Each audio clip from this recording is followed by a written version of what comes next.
Sup? Though. Oh, shit. Creepy fictional stories are posted to Reddit and other websites all the time. However, the following stories are all allegedly true. Number 5.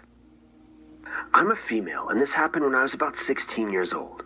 I worked at a restaurant as a pianist, and my parents would drop me off in the evenings twice a week. It was in an older part of town, the kind of place where you don't really want to go walking at night. I live in South Africa, though, so pretty much everywhere you don't want to walk at night. We have car guards in most South African cities. My restaurant had a wonderful guy. His name was Daddy, and he was a huge dude from Zimbabwe. He'd always... Nope. Could tell you fucking up. That whole goddamn place, restaurant is fucking. I'm not about to call no other person daddy. The fuck? I'm just gonna call you D. Can I call you D? I'm not about to call no another man daddy. The fuck? Fucking up. Walked me up the path where my parents dropped me off and come to tell me when they had arrived to pick me up. Part of my pay was a free staff meal, and on this occasion, my mother had decided to come in early with me so we could eat together. As we walked in, the owner immediately saw me and dashed over to us, clearly bursting to tell me something. Apparently, earlier that day, a man had come in and asked if the pianist started at 8 tonight, as usual. The owner, Paul, had confirmed yes and asked if he wanted to book a table. He said no, and Paul asked why he inquired. The man informed him that he had seen me in a dream, and he was going to come in and marry the pianist. Oh, no. The pianist was his soulmate, and he wasn't going to miss out on the chance to let her know. Quite bewildered at this information and thinking maybe a friend from school was playing a joke, I asked what the guy looked like. I remember Paul trying to put it nicely. He said, well, he was sort of short, 30-ish, plump, long hair. He had a hat on. I had no friends who matched this description, and at this stage I was the only female pianist at the establishment, so my mother and I were quite weirded out. We sat down on the closed-in balcony to order right by a big window. It was about 7:45, quite dark outside, and I was getting ready to leave the table to start playing when a movement in the shrubs outside the window caught my eye. "Mom," I whispered, and she looked over to where I had my head jerked. There, sulking outside the window and watching us, was a short, very overweight man. He was wearing all black with a dirty black trench coat and black fedora. He had long, dark, stringy hair and a silver cross around his neck. My mom quickly realized that while I was in view of the window, she wasn't. She told me to stay here and got up and left the table, staying out of view of the man. She went to the manager and got him to call Daddy. We were sitting towards the back of the restaurant and Daddy was on the street. After about a minute of me sitting there pretending not to notice the beady-eyed, sweaty-looking man outside, I saw the light of Daddy's torch bouncing off the hedges. Out of the corner of my eye, I saw the man start to scuffle around, trying to work out which way to go. I took this opportunity to stand up and get away from the window. I sat in the back until Daddy came in to tell me it was okay to start playing. They never told me whether the man ran away or if he had to be removed or exactly what happened. They wouldn't tell me any details, which sort of made me apprehensive. Daddy just said that he wouldn't ever let him back in. I never saw the man again, so there was never really anything I could do about it. It was always in the back of my mind, though. I continued to work there until my final year of high school, and I quit when Daddy moved back to Zimbabwe. Stop saying daddy. God Number damn. 4. I'm a tiny 4'10", 160-pound lady. I'm a mother, and I personally have quite a few years of working with and interacting with unsavory characters who are sometimes violent. I actually work best under pressure, but I also have really bad social anxiety, so I'm always on high alert. So I roll up to Walmart one night, and my husband's grandmother is watching the baby at home because I need to grab some things for the baby. I get a cart and go about my business with collecting diapers, wipes, new packs of pacifiers, etc. After my serious shopping ends, I wander to the female aisle, where hygiene products for ladies are kept. I see a very awkward-looking girl looking at boxes of pads. She can't be much older than 10, and her sweats and tea gave her away.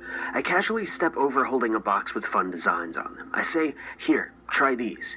See this big word? It means you won't be allergic, no matter what, and that's kind of important. Her shy red face lightens up with a little smile, and she says, "Thanks, miss," before darting off to tell her mother near the shampoo that a nice lady over there helped me find the hyper-allergic ones. I waved at the curious mom, who smiled and waved back. As the daughter and mom go off on their own, I notice a weirdly twitchy, ungroomed man following them. I think nothing of it, as who am I to judge relationships? Except that if this was the mom's boyfriend, this post wouldn't be here, would it?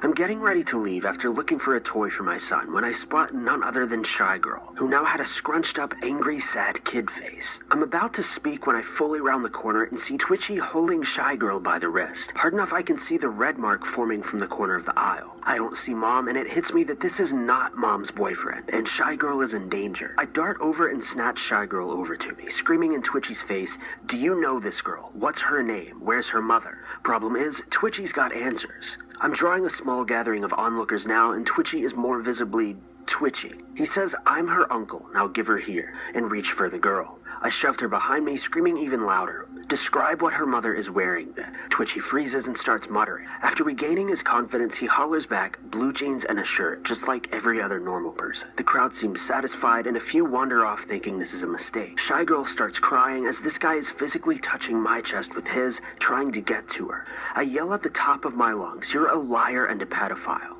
He screams, "I'm her guardian." Then, just as it came from heaven, I hear a shaking, angry but calm mother's tone say, "The problem is that I'm her mother, and I've never met you before." The woman cleaved this man verbally, and a security guard chased him out of the store. Sadly, he wasn't alone, or so I was told, and made an exit. I gave the mom my number when she came back to thank me and collect her daughter. If that woman had anything, through her tears she tried to give it to me. I've never seen a tiny 30-year-old woman heft and cradle a girl old enough to have PMS. Not like that mom did. I didn't actually buy anything, and my card is probably still chill on the toy aisle. I'll send my husband later. Now I'm going to go home and hold my son a while. Number 3. Yeah, about that. I've been to Walmart. Walmart is it's a nice place. But then again, it's not, because it can be weird at times. You run into a lot of weird motherfuckers at Walmart. God damn, like, I would recommend going at Walmart during the day or like in the morning. Because do not go, if you have to, by all means, go ahead. But if you just go to Walmart just to go to Walmart, you know, to get like some, I don't know, like, it's like some snacks, don't go there at night. Don't. Because you, nine times out of 10, right, 9.6 times out of 10, you're going to run, or you're going to see some weird people. You're either going to encounter some weird people. Weird. I'm talking weird people. Right? Some creepy people. You know, some pedophiles, like, you know, she said. At night, and it's like, it's crazy. It's crazy how they just come out at night. Like, you'll see like one or two of them like during the day, but at night at Walmart at night is a different Walmart during the day. Has anybody ever realized that? I don't know what it is about Walmart that just attracts really creepy people, but it just does. That's why whenever I'm in Walmart, you know, like whether I'm going in at night or in the day or whatever, I make sure I know exactly what I'm getting, and I'm in and out. Cause I know how Walmart is. Like, fuck everything. So I just want to let you know, just give you point out there that please, if you have to go to Walmart, just go during the day, because those weird people start at night. They start to come out, especially those 24-hour Walmarts. Those people come in at like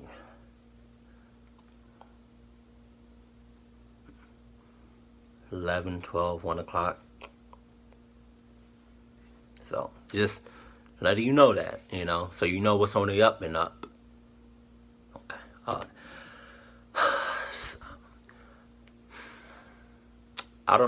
What is that? I don't know why I said that. I'm a 19-year-old female. Right. At the time of this story, I lived in the worst part of downtown Portland, right behind the projects. I know I shouldn't have been riding the bus late at night, but there are some circumstances that just can't be helped. On a Friday night in April, my boyfriend was hosting his birthday celebration with a big group of friends. I work on Saturday, Sunday, and Monday, so I had been a bit annoyed of his choice of timing, but I understood it was most convenient for everyone else, so it's all he could do. Since I worked early the next morning, this meant that I had to ride the bus home late at night. The ride home was about 40 minutes. I'd never really been bothered much on the bus before, and always felt comfortable out at odd hours of the night. 40 minutes? That night, however, felt different. Around the time I started heading home, I got this terrible foreboding feeling. I armed myself with my pocket knife and started the journey home around 11 p.m. The bus ride began entirely normal, but the feeling never subsided. I was very aware of everything happening around me. Soon, I decided to text my roommate to see if he would be in the area at the time I was due downtown, as he finished work around that time. Soon, I got a reply that he'd been relieved early from work, but was turning around to wait at my bus stop. I'm still glad I made the decision to text him, as it may have saved me. One stop before I was due to get off the bus, this obese guy with green hair and a pit bull gets on the bus. I didn't see him notice me or anything, so I went about minding my own business. The stop at which he got on was only about 2 blocks away from mine. I got to my stop and was greeted by my roommate. Here's where it gets creepy. The guy that had just gotten on the bus gets off at this stop also. As my roommate and I started walking home, this guy started trying to keep the pace with us and always got close to me. My roommate and I are walking fast on the edge of the sidewalk, so it's very obvious that this guy is trying to get close to us for some reason. My roommate notices as well, and we fall silent. We manage to outpace him and turn a sharp corner. I look back at the guy to give him a look, but at that moment I noticed he'd stopped where we had turned, and he's now taking pictures of us with the flash on. Oh no. It's the dead of night on a sidewalk with some crusty old buildings. Nothing worth taking pictures of. It scares me that if I never followed my instincts and contacted my roommate, things may have turned out worse. Yeah. Number 2. I was 28 when this happened. Right. My daughter was 8. My wife, her mother, was hospitalized with pneumonia. The hospital she was in is 2 hours from her house. Damn. Visiting hours ended at 9 p.m., but this was a Friday night. And since my daughter hadn't seen her mom in a few days, we went and stayed until the nurses made us leave. It was super late when we finally pulled out of the hospital parking lot. At the time, cell phones were still super expensive. The car I owned at the time was an old Pontiac Sunfire, and it decided to give up the ghost about an hour from home. So it's dark, lonely, middle of nowhere in the hills of Kentucky. Everything is good as we head home. My baby girl talking about what kind of handmade card she was going to make for mommy when she got home. The radio was off, and like I said, everything was good. Then it wasn't. The car stalled and refused to start back. I managed to pull to the shoulder of the road and told my baby to lock the door and not unlock it for anyone except me. Really? She nodded and proceeded to hit the button. I raised the hood and tried to see if I could spot any obvious reason for the engine to die. Of course, there wasn't one. After a few minutes of checking fuses, fuel pressure, etc., I decided the car was a lost cause and that we had to get home. It was a secluded back country road, and there weren't any houses for about 1.5 miles from where we were. I told my daughter to get out of the car and I put her up on my shoulders. We walked for about 10 minutes before headlights approached from behind. I won't say that I wasn't relieved when an older couple pulled up and offered us a ride to the house. They explained that they lived just a few miles from where I told them that we lived, and they had been to his sister's house for dinner and were on their way home, and since it was on the way, they didn't mind giving us a ride. I accepted and climbed into the back seat with my little girl. Damn. We ride in silence for a few miles when the older woman started talking to my daughter. She talked about animals and farms and simple stuff that little kids enjoy hearing about. As they talked, I noticed the old man's eyes in the rearview mirror, lingering in my daughter's direction. I quickly moved over and picked up my daughter, placing her on the other side of me, next to the rear passenger door. The old man huffed a little bit and the woman continued to talk.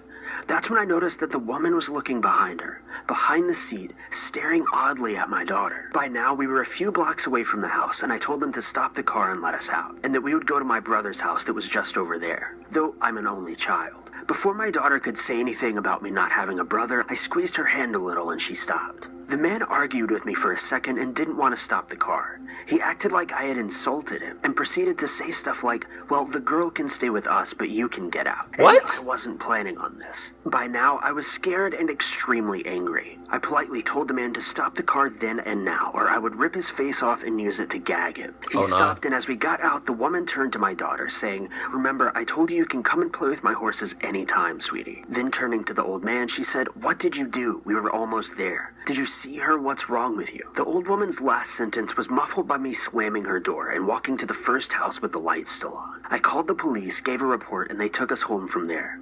A few days later, I took it upon myself to drive by where they said they had lived. The house was empty and had been for quite a while. I still call the county sheriff every now and then to see if they ever found anything out, but they never did.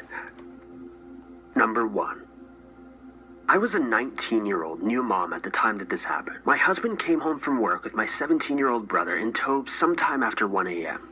They wanted to go out and get something to eat, and as I hadn't really left the house in months, I jumped at the opportunity. I grabbed the baby and put him in his car seat in the rear passenger seat. We lived in a small town, so nothing is open this late within the town limits. So our only option was to go a few miles out of town to a nearby truck stop. Now, the building itself is pretty small, but it has a huge lot. There are quite a few 18-wheelers lined up on the far side of the lot and a few cars parked in front of the building. There are some street lamps in the lot, but they're few and far between, so the lot is mostly dark. We parked in one of the dark spots at the side of the building closest to the entrance.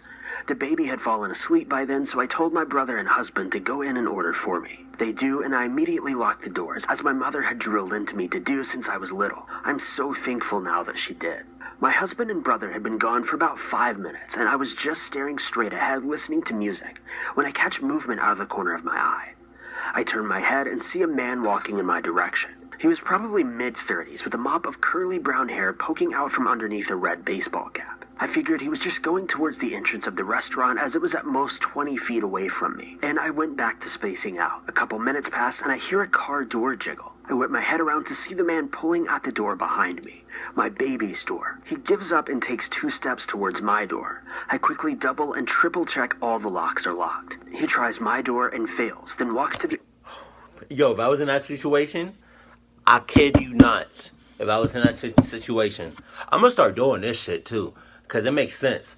If I was to ever be in that situation, right, and I was the female or the person that was in the car, and somebody else went inside to get something to eat, whatever, and I'm not too familiar, or just in general, right, if I feel like somebody is like, if I just feel like somebody is just after me or trying to get me or whatever, I feel very uneasy or whatever.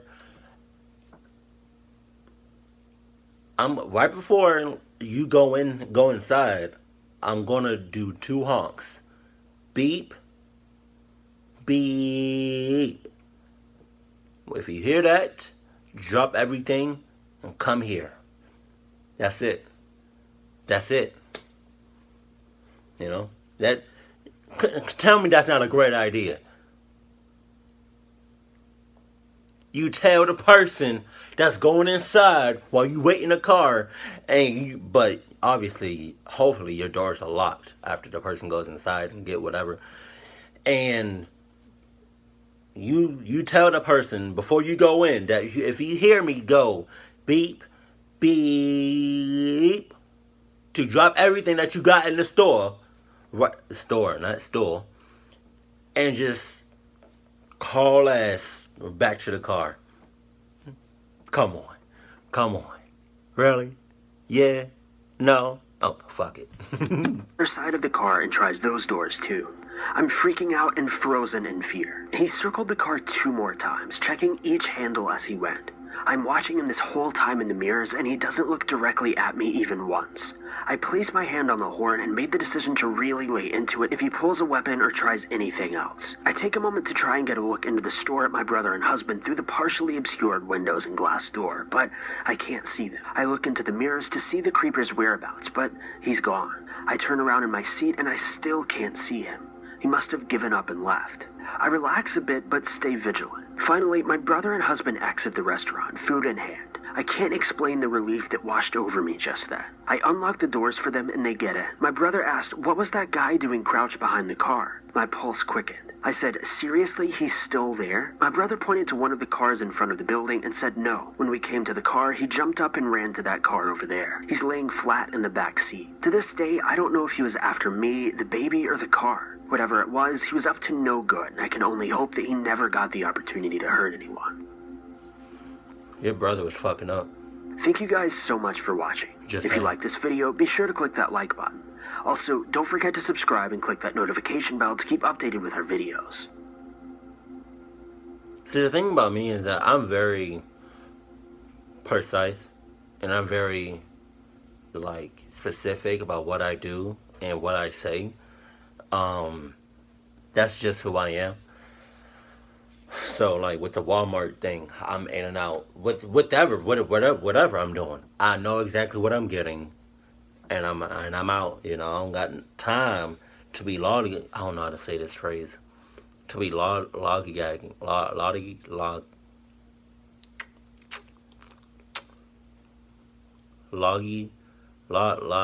lollygagging. Fuck it. But yeah, that's and then with the gas station truck shits, I'll give you two honks, beep, beep. Drop all shits that you got in the store and come forth. Come forth. You know, you always have to. You always either have to have a plan or your new Adidas. That's it. Like two options. Have a plan or have your new Adidas. Or both. You know? Some people can't do both. That's why you do one and the other.